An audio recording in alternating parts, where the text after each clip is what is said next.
and the Lifebane Zombie into the Restoration Angel. I wonder if he was trying to avoid a Celestial Flare taking out his zombie. You know, and that makes a lot of sense. There was that play there. The 2-1 that Disciple of Bolas wasn't very relevant at all. So it looks like he's going to go ahead and suicide that so that he can, he's going to go ahead and suicide that guy. I mean, it's probably, having a Protect Lifebane Zombie is probably the most relevant thing he can do. You can see Jeff Hoagland on the right. He needs 3 in a row here at this StarCityGames.com Open Series featuring the Invitational. His innovative version of the Rock, definitely a descendant of some decks that we saw break out in the Open Series itself. You remember the Desecration Demon deck that had the Geralf's Messenger and a few other cards in there, very similar to what Jeff Hoagland is playing today. Well, Jeff, he's updated the deck, and definitely you should be checking out this deck in our top 8 lists if you are interested in this kind of deck. Yeah, well, one of the things that when I was talking with Jeff about the deck that he really liked about it was its Jund matchup. He knew that Jund was public enemy #1 in this tournament, and we actually saw him on camera defeat some, I believe we saw him defeat some Jund decks to get here. He did have what turned out to be a 6-2 record with this Rock control deck. He did very well with it during the tournament. And the one matchup that is a little tough for him is probably the pure control deck, blue, white, red. I know the player that played that Rock deck that kind of set all this off in Nashville. Osip and I were commentating at that, and we thought, how can he be actually any better than Jund? Why not be Jund? That player defeated 3 Jund lists in the way to his top 8, and then defeated another Jund list in the top 8. So if Jeff is saying, yeah, I still beat Jund, I'm not surprised, actually. So on the play, we've seen Underworld Connections in Jeff's opening hand. It looks like he's going to go ahead and keep it. I think it's a little short on lands, but it looks like it has the relevant cards, you know, it has the weapons he wants in it. So Jeff took a quick run to the restroom, but apparently he found somebody's wallet and returned it to the judges and was like, hey, here's this wallet. Wow. Can you make sure the person gets it? That's awesome. That's excellent. Jeff Hoagland, good guy.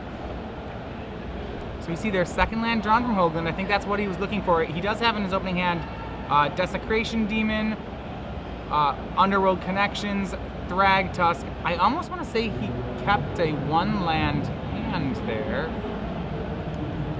I'm not very comfortable with this Ratchet Bomb I see from Jeff. To me, Ratchet Bomb says that you think you're the controlling deck in the matchup, and to my mind, Jeff has to be producing threats. He has to push threat, push threat, push threat, or else Dave Shiels is going to walk all over him. Yeah, one of the things is, I don't know if I feel like he may be playing all of his threats. If he views Ratchet Bomb as like something to blow up a detention sphere, I suppose it's a threat. You know, last game it actually did eventually turn into a 3-1, and it might be like this is the best way for him to get another threat, which I agree is not really where you want to be. I would prefer a Golgari Charm for that. You've got 2 modes that are reasonable. You've got an anti-creature removal mode in the form of Regenerate, and you've got a Destroy Detention Sphere mode in the form of Remove Enchantment.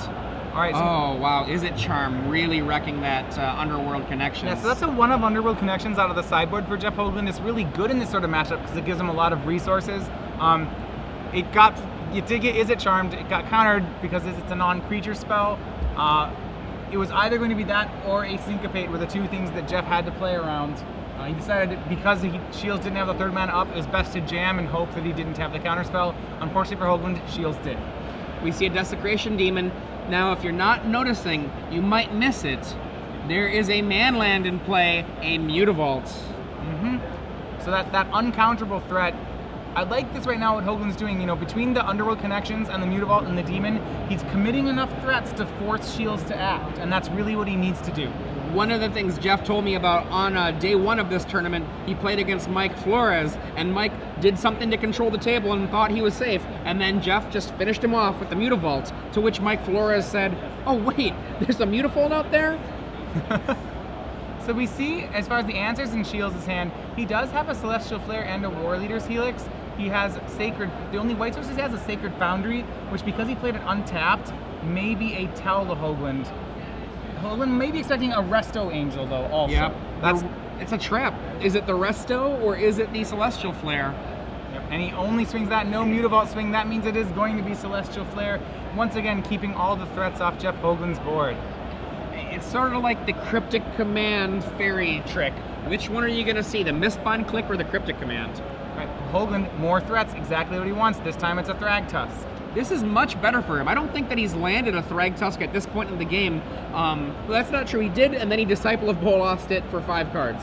Right. I mean, this is what he needs to do. He needs to push Shiels. He needs to ask questions. He needs to play threats. If Shiels answers all of them, then Shiels will get the game. But you have, you know, as Hoagland, you have to just be okay with that. And we do see Hoagland on his Ratchet Bomb has already put it up to 3.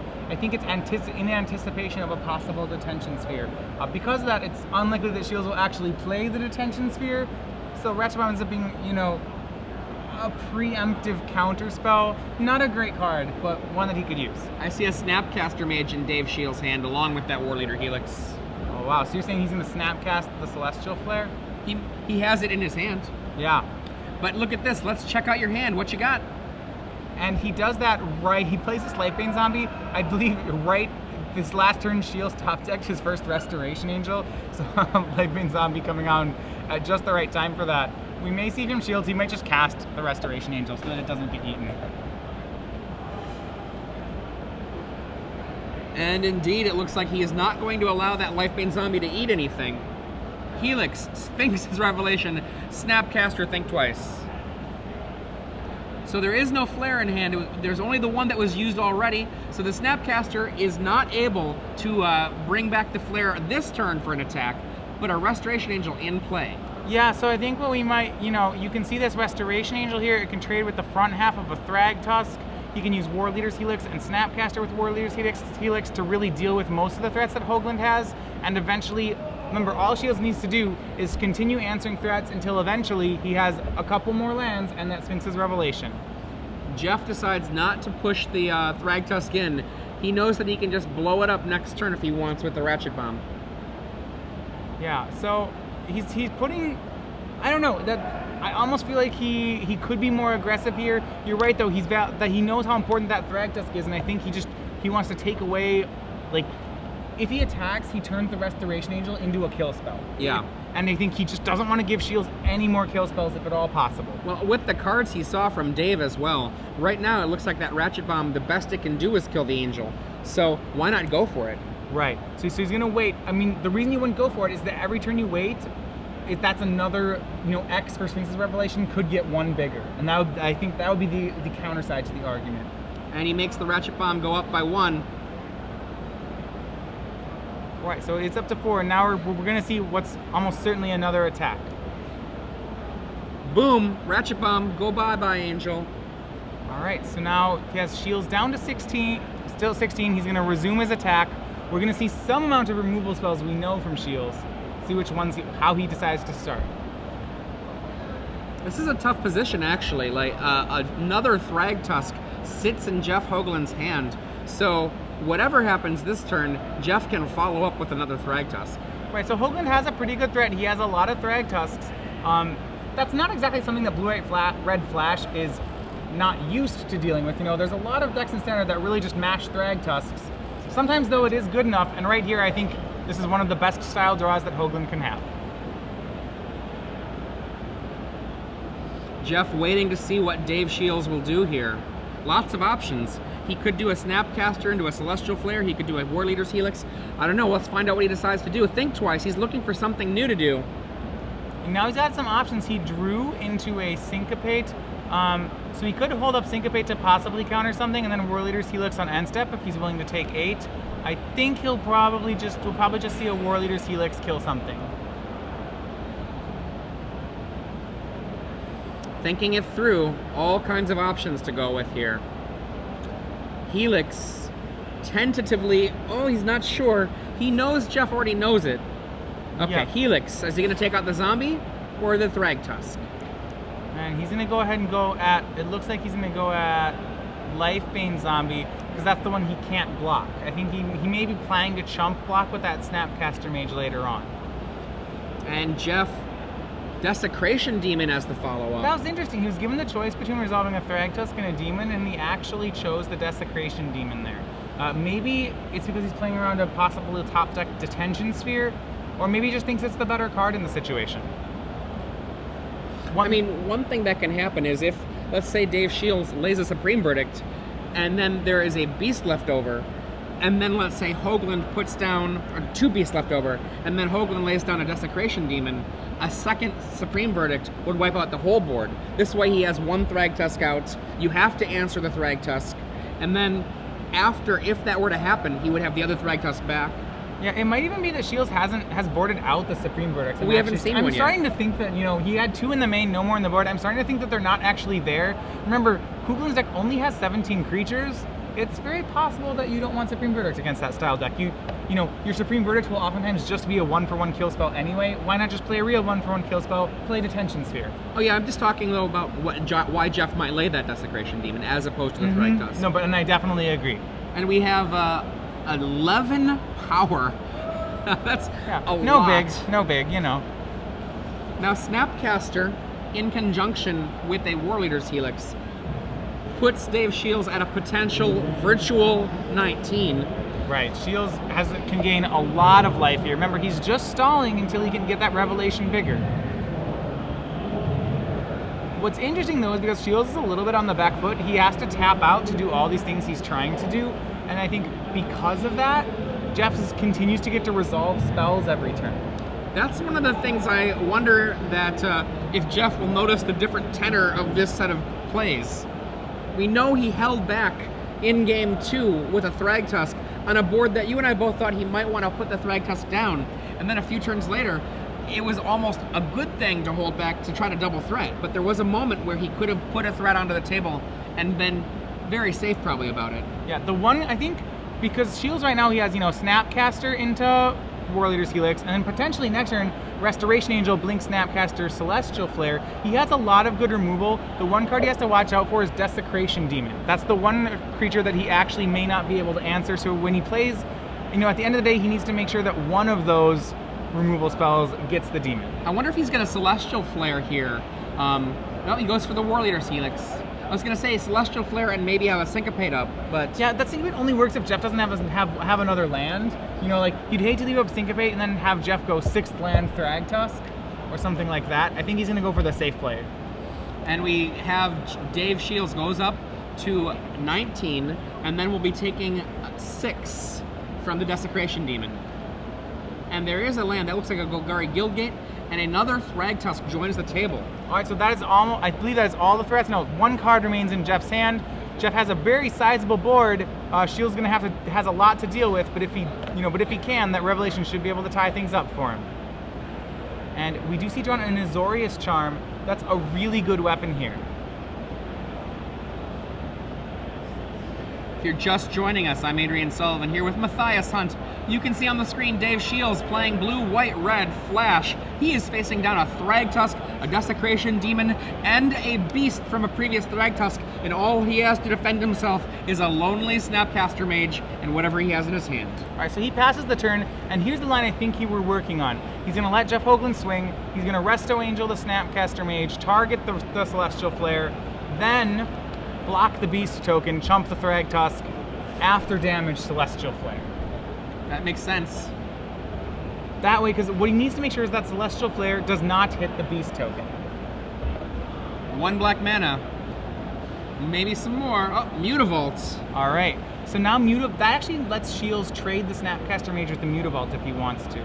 But it means he'll be taking a lot more damage. That look from Jeff, I like that. He's like, is that okay? Here they all come.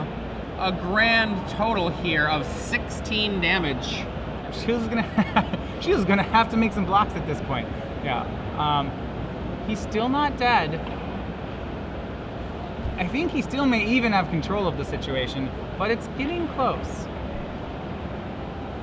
In hand for Jeff Hoagland, a Desecration Demon waiting in the wings. Yeah, so remember what Shiels can do here, so going over before, he can he can play the Angel to flash the Snapcaster, he can give Celestial Flare flashback, but then block the Beast, block the Mutavault, take 11, go to 2, cast Celestial Flare. That's probably the best way that's the way he can take, I think, the most creatures off Jeff Hoagland's board. We see him rearranging his mana. Oh, there's the Restoration Angel. I think that line that you have described is the likely one. All right, so yeah, Restoration Angel is gonna... Okay, so let's go through it. Goes ahead, he's gonna hit the Snapcaster Mage. Targets. Target Celestial Flare. And now he has options, you know, when he wants to time this. If he casts it now, it's almost certainly going to hit the Beast token or the Mutavault. So if he doesn't want it to hit one of those two, he has to then take 11, which is a lot of damage. I wonder right now if we're waiting to hear if there are any responses from Jeff. It's certainly within Jeff's right to, even if he has nothing, to take a moment to think about it, to try to communicate to Dave, I've got options. Yeah. So he's gonna... Looks like he's going for that play. You know, he wants the flare to hit. Yep, so he's gonna make both those. He's taking 11, going to 2. Now remember, just because the damage has happened doesn't mean the combat is over. Yeah, there's this small window after damage is dealt where you're still in combat. That window is very relevant for Dave Shiels right now.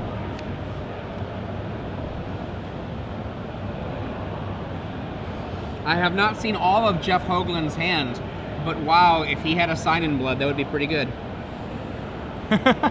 If that last card is Sign in Blood, I would say it would be a pretty good Sign in Blood right now. Remember, he could also top deck the Sign in Blood. And then after combat damage, before combat ends, Jeff is going to be the recipient of a Celestial Flare from Dave Shiels. I think Hoagland is saying if he wrote down the number on the life pad, they've passed that point. That's not the case, I don't though. believe that's the case. It depends. Yeah, I think there's some rule. They're making sure they have their communication correct here. But I do believe there is a legal window where Shiels can make this play. Absolutely a legal window. No question.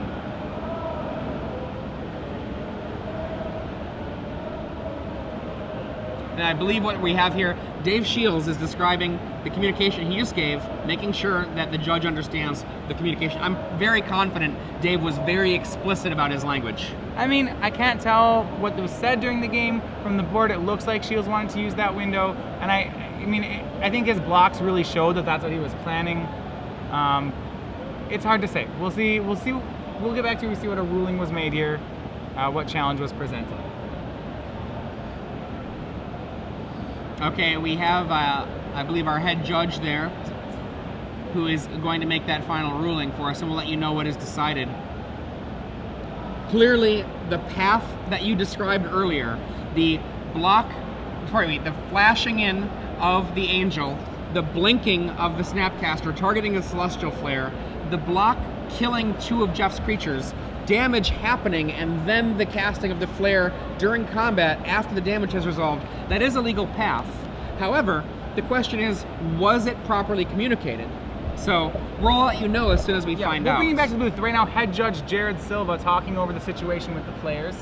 But while we do that, Matthias Hunt here with Adrian Sullivan. We are watching the quarterfinals, the top 8 of the Star City Games Invitational. Let's run it back down again. This is game 3 of Dave Shiels versus Jeff Hoagland. Shiels is up 2 games to 0. Yeah. The winner, though, some of the matches have already been decided. The winner of this match is going to be playing Eric Smith and his Jund deck. Yes. Now, both of these players, both Jeff Hoagland and Dave Shiels, have certainly played a lot of Jund this weekend. I know Jeff, very excited about the possibility of playing against Jund, and I think Dave Shiels came into this tournament knowing that Jund was one of the big targets and still selecting Blue, White, Red Flash. Yeah, Shiels is really more comfortable with blue cards in general. He's kind of that player who plays to his own style to a point.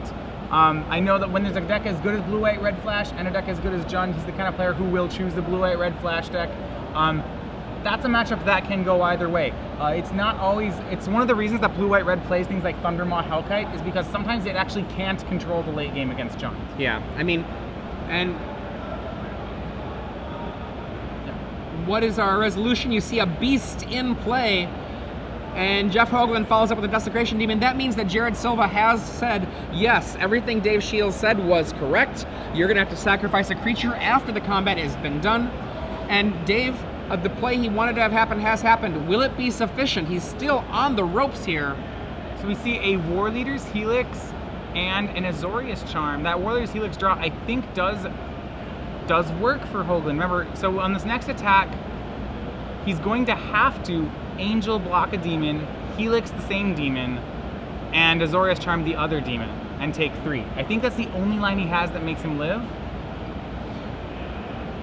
Well, he can Helix a beast and Azorius Charm a demon and Chump Block a demon. Okay. But but in that situation, he doesn't actually get to kill a demon, which I imagine. You're right, though. He has more options. But all of them involve him basically just throwing out his entire hand. Yeah, I mean, whatever happens, he's going to be in real trouble. Also, though, Jerry Thompson and Dustin Flora will be going to a Game 5 while we're watching this Game 2. We see the block on a demon. We see the Azorius Charm on the other demon. We see a War Leader's Helix, I believe, yep, there it is, on a beast. On the demon. On a demon. Yep, so he goes up to 6, down to 3, 1 Desecration Demon dead, and if Hoagland has another threat here, it'll be huge, but he does not. Oh, wow, that was a very big turn. Dave Shiels, has he turned the corner? Well, I mean, you can only have threats for so long. We saw from Hoagland and Mutavault, we saw 2 Desecration Demons, a Life-Bane Zombie, and 2 Thragtusks. All the hard hitters in his deck coming out one after another, exactly what he wanted to do. He has had Shields on the ropes for most of this game, but it might not be enough. We will see. Has he turned the corner? And draw land in hand and another, is that obviously he drew the Desecration Demon. Yeah, we knew it was there. Shields will have no choice, but he's going to have to burn the Revelation now. Revelations will be for 4. So Shields will go up to 7, back down to 4. Depending on what he draws here, he just needs to draw enough to deal with that Beast token and to deal with the Desecration Demon that he knows is in Hoagland's hand. Let's see what he hits. And we see the demon return to play. Azorius Charm the demon. Here it is the next turn. If there is an Azorius Charm, he needs to be able to take care of both those creatures, though. I see a lot of land and an Azorius Charm. Yeah, it does not. It looks like he has a Think Twice, an Azorius Charm, and some counter spells. I don't know if he actually has another kill spell yet, so it looks like he's going to be close. Yeah, he has a Syncopate. He is not out of the woods yet. Dave hoping to make this be the moment where the game changed. Right, so he's going to have to charm away this Desecration Demon next turn and go to 1, it looks like. Okay, Dave Shiels here, pondering his options, lays a land, says go. So he's leaving up, he's not doing any of his digging main phase because he wants to leave up that possible Syncopate. We do see a Disciple of Bolas drawn for Hoagland. I don't think he's going to, now Disciple is a May ability, correct? Yes. I think we're going to see him play a Goblin Piker for 4 mana and not use the Sacrifice ability. No, it's not a May, it is sacrifice another creature. So unfortunately, like, if Hoagland wants to play this Disciple, it's going to eat his own creature. Curse of Death's Hold. Oh, sorry, that was not a Disciple, that was a Curse of Death's Hold, not my mistake. So he has boarded that in, I think, to deal with Moorland Haunt. One of the things that this does do is it means that if Dave Shiels has a Restoration Angel, it becomes a 2/3, so it makes his beast safer on an attack. Yeah, that's interesting. So what that does help push through his Desecration Demons. You know, you can't Moorland. Right now, a Moorland Haunt draw from Shields would actually be enough to stabilize him, but not anymore. He needs kill spells for everything. Snapcaster Mage also dead on arrival should Dave Shiels cast one. The question is, does Shields want to syncopate that, or does he want extra Think Twice cards? I think it's the extra cards off Think Twice that he's picking. We'll find out in a moment. Yep, he Think Twices once. Now he has to decide. He's going to have to play Azorius Charm. He can either syncopate this for 2, or he can have another card off Think Twice, and he's going to go with the Think Twice. Sounds good to me. Azorius Charm, goodbye Demon. Dave Shiels goes to 1. Jeff Hoagland, Desecration Demon on top, Beast in play. Dave Shiels draws another card with Think Twice. And then a draw for his draw step. These 2 cards have to have produced something for him, or it's all over. If he does have the counter spell for the Desecration Demon on the way back down, and it looks like he has another Think Twice in his graveyard, so he can dig 1 more time if he needs to. Was that an Azorius Charm? I am not sure yet. It looks like a Hallowed Fountain and a Rewind. No help. Wow, a lot of land there. Syncopate, Rewind, land, and any answers? Not Think yet. Twice in the yard. He might be digging. I think that's all he has, is the Think Twice in the yard.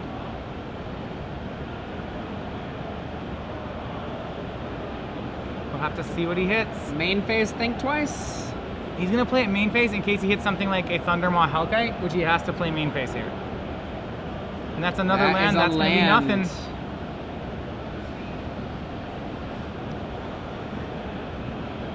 And he knows that we're going to game 4. Now Jeff Hoagland showing that Curse of Death's Hold, showing a Ratchet Bomb. He definitely seems like he wants to go toe-to-toe in a control style fight. If you're just joining us, I'm Adrian Sullivan with Matthias Hunt. We are here in the booth, and Jeff Hoagland, he's reviewing his sideboard choices, looking at his deck list of his opponent. He knows that he has seen so many cards from Dave.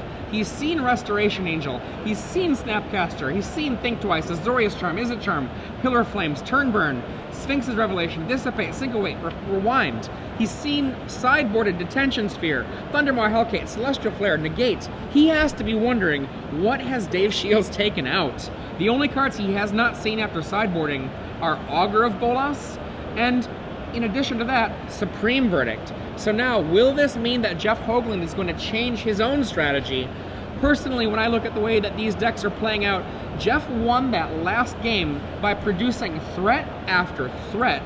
And the cards that he had as his answers, the Ratchet Bomb killing an Angel, that might have been as well suited being almost any removal spell besides Mutilate. And it was a very slow one. And the Curse of Death's Hold came to the party pretty late and did not seem to be all that effective. So I wonder if we're going to find that Jeff Hoagland is going to change things around here for Game 3. Dave Shiels going to be on the play. Dave Shiels, with his Flash deck, has a lot of options that we've seen already. Most likely, it seems to me that he has decided that he wants to have a little bit of this, a little bit of that. He knows the game is going to go very long, and in those very long games, he wants to have a versatile set of cards to be able to bring to the table. Shiels, of course, a Grand Prix champion, so no stranger to success. Jeff Hoagland, one of the people that you look to in this room to be an innovative deck builder, one of those people that comes into the room as more of a creative thinker type, rather than the honer of the sharp weapon that Dave Shiels has.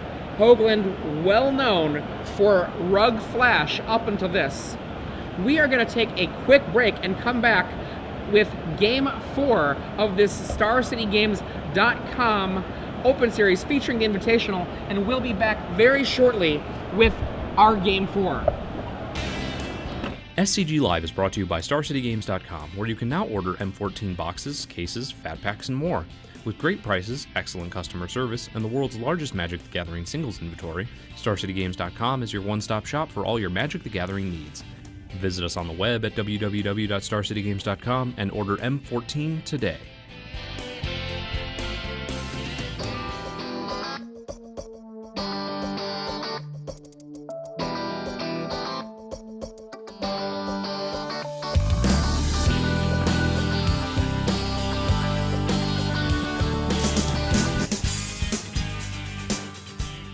The StarCityGames.com Gold Rush is our most successful promotion, previously featured at both Grand Prix Salt Lake City and Grand Prix Charlotte, giving thousands of players their chance to strike gold just for showing up.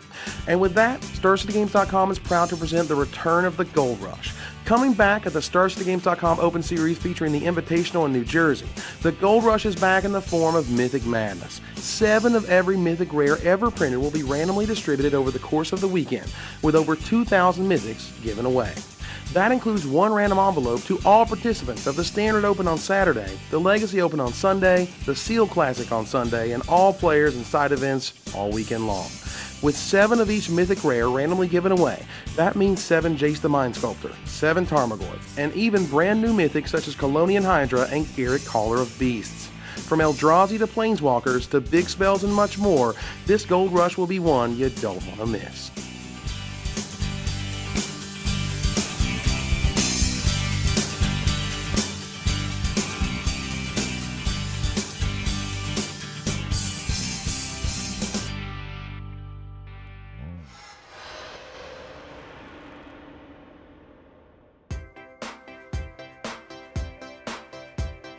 I've always been passionate about building decks. Deck building is a subject that's very near and dear to my heart.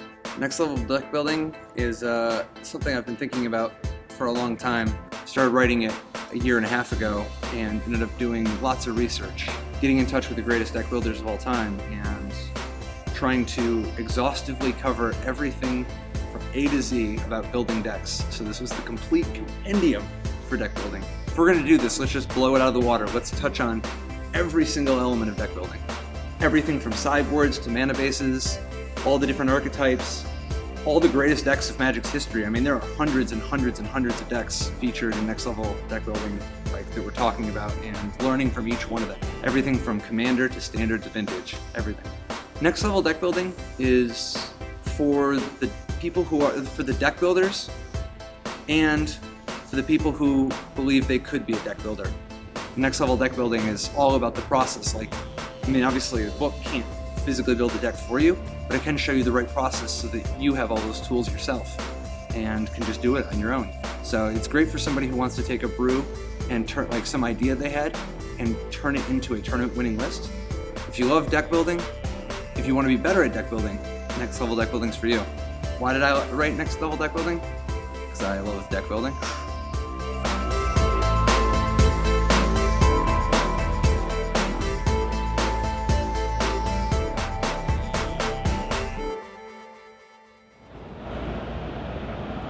All right, and we are back here at the Star City Games Open Series featuring the Invitational. We are in the top 8. I'm Matthias Hunt here with Adrian Sullivan, covering the match between Dave Shiels and Jeff Hoagland.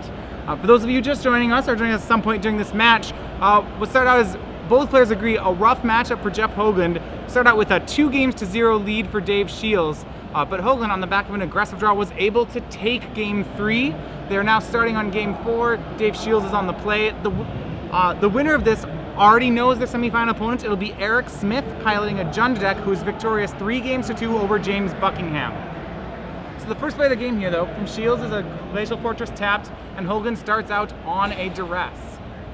No, the Duress does find Augur of Bolas, Restoration Angel, Detention Sphere, Syncopate, and Dissipate. So a lot of good answers.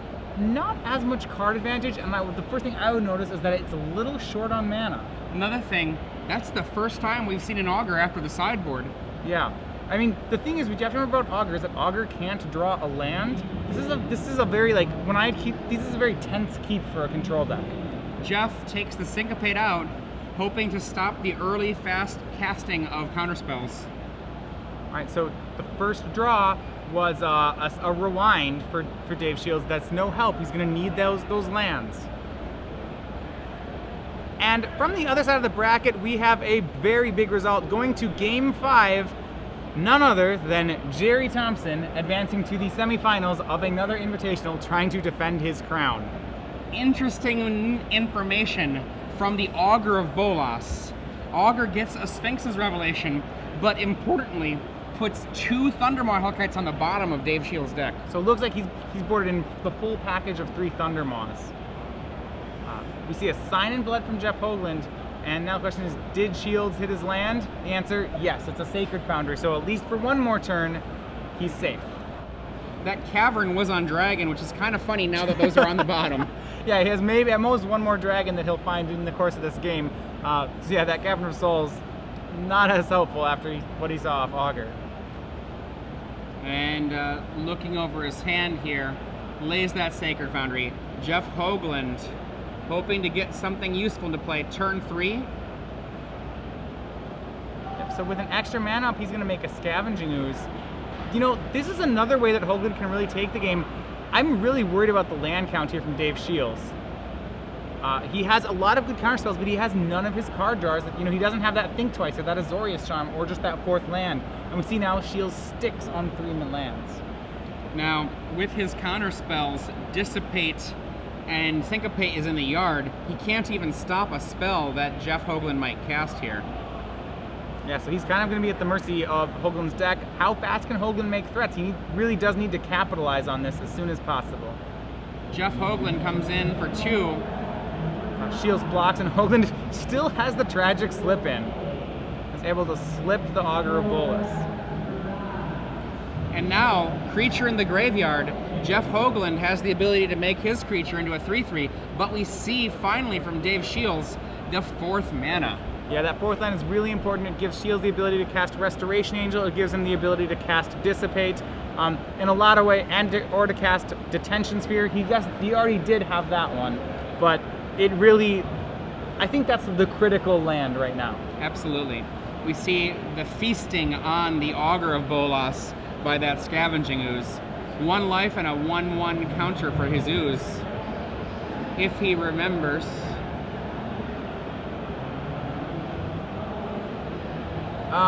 We're catching. I don't know if you can forget.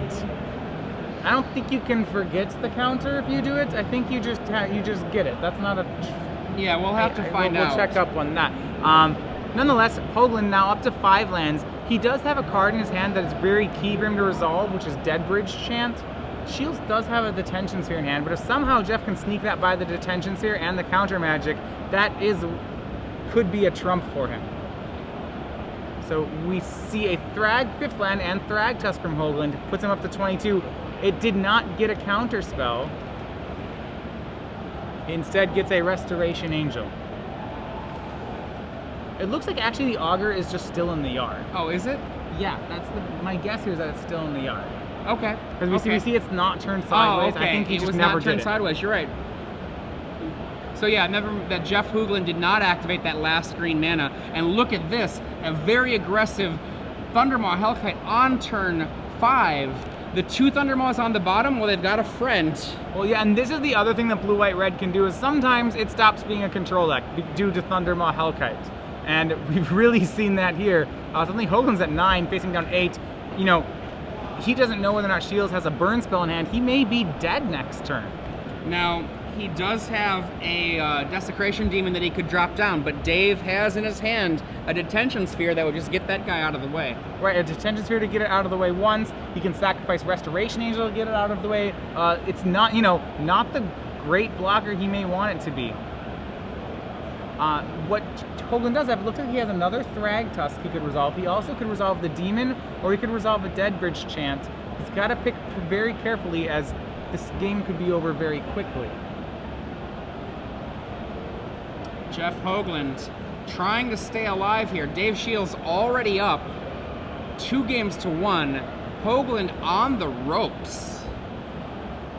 Yeah, and I really think here what's important is he needs to decide whether or not he's trying to race or still be in, whether or not he can stop this race from happening. Shiels initiated a race, which is something Shiels hasn't done in either of the other 3 games. Shiels has never, at any point really started a race. So now we haven't really seen Jeff try to ever play the control deck, and so now he kind of has to figure out if he actually can. And 2 more life for Jeff, eating the creatures that are available in the graveyard. So I think he's committed to the line of Desecration Demon now. He's made his Scavenging Ooze a 4/4, and so he's willing just to race back. Sadly for Jeff, Detention Sphere awaits him. Right, there's a Detention Sphere. There even could be another creature. We haven't seen one of those yet. It looks like a handful of Sphinx's Revelations are in Shields' hand, which aren't going to be very helpful in this race. In this racing situation, they're kind of draw twos. They aren't very successful or very helpful. There are a bunch of cards that Hoogland has to be really scared of, though. Like Detention Sphere is one of them. Even another Restoration Angel to blink the Thundermaw Hellkite is really bad news for Hoogland. Now, Dave Shiels also has a Dissipate. The moment that he is ahead completely, that Desecration Demon, for example, oh, look at that. There it is. The moment that he's fully ahead, if he untaps with that Dissipate mana open, that's probably the lights out. Right, so the swing is going to put Hoagland down to 3. Both those creatures now lethal. Hoagland's going to have to find a way to deal with both of them. He can, with no creature in the graveyard, he can't gain life off Scavenging Ooze. Does he have answers? I know he kept in at least the Tragic Slips, we saw that. But I don't know if he has more kill spells in his hand. Jeff trying to piece together a possible victory here. And he has Thragtusk, but Thragtusk not enough life to actually survive right now. Jeff looks to his sideboard, trying to remember what's left in his deck. Yeah, I'm curious, I almost want to say, okay, you don't have the Wish board that he has in Legacy. I'm curious what he's looking for here. think just trying to recall exactly how he sideboarded. Right, so is he drawing to something then? Like, would be my question, I think.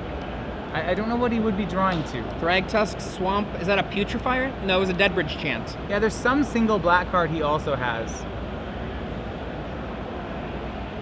It might be a Mutilate. He could lay a Swamp to have enough Swamps to mutilate away the red. No, then he's still dead. If he mutilates? Well, it's, yeah, because it's only He's not for gonna, 4. yeah, he's not gonna Two kill. of those are Woodland Cemeteries. Yep. There we go, that's a 5th Swamp. If it is a Mutilate, I think he has the Sweeper. I don't know if it is. He has some mono black. Oh, increasing ambition. Okay, so that's for 5 mana. It's going to be a Diabolic Tutor. Seeing what he can get. What does he have for 2 mana that can rescue him in this situation? I'm not sure if he has something. I don't see it. But That's it. He doesn't see it either. He checks through the deck. So Dave Shiels advances to the semifinals, winning 3-1 over Jeff Hoagland, and that will round out our top 4. There we go, 3-1, Dave Shiels. Jeff Hoagland, you know, he came into this match knowing that he felt like he had a slight problem in the matchup, but he said, you know what? I've got a lot of good sideboard cards, and, you know, maybe if I get 4 games sideboarded, that will do what I need it to do. But Dave Shiels came out on top 3-1 versus Jeff Hoagland. Yeah, and I think this was probably the roughest matchup in the top 8 that Hoagland could have hit. I think he knew that. He battled very hard through the games. Very impressed. I think even his game 3 win was really impressive here. He knew that he was down in the matchup, and I like he played the role